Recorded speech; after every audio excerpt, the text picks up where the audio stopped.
Я Алла, ғаламыңды жаратқаның, жүзіне мақлұқтарды таратқаның, өндіріп бір адамнан мұнша халық, әлсізді күштілерге қаратқаның.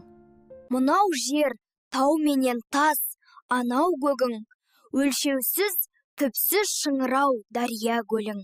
Мысқалы 1000 теңгелік асыл тастар, Хастаға шипа болған жерде шөбің. тамаша көз желгісіз тоғайларың, жараттым бір секундта оңай бәрін.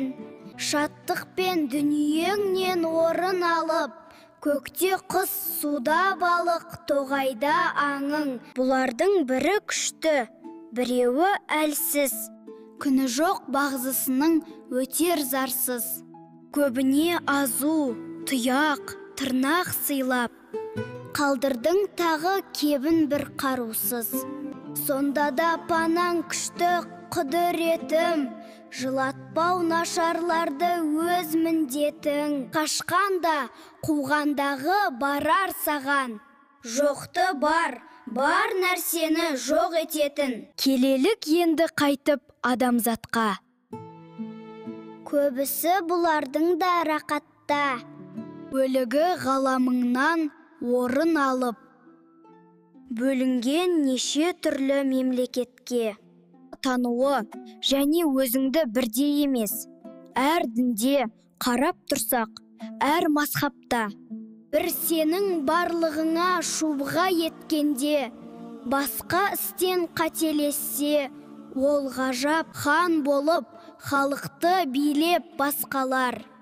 Көрсетіп әділшілік мінген таққа, Қан төгіп, басқалар қаһарлы боп, аямай зұлымшылық еткен халыққа. ішінен дін үйренген ғалым шығып, Үндеген хақ деп білген шариғатқа. Үйреніп дүние ғылымын данышпандар. тырысқан шақыруға жұртты жарыққа. Табылып арасынан жауыздар да, Жол бөгеп надандықпен тартқан артқа.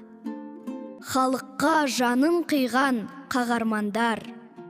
Күзеткен жұрт пайдасын әр уақытта. Қақ жарған қара қылды билер шығып, топ жарған шешендер бар осы шақта. Надандар еш нәрседен хабары жоқ, Ақылсыз қайуандардан аз парықта. байлар да дәулет біткен екі түрлі. Бірі сараң, біреуі жомарттықта. Мойнына дорба салып жүргендер көп, Қарны аш, киімі жоқ, тоңып суыққа. өмірі біреулердің хибісте өтіп, сарғайып жарық көрмей тұр ғазапта. Бәрінен өнер білім босқа қалып, Ішінде осы көптің жүр қазақта.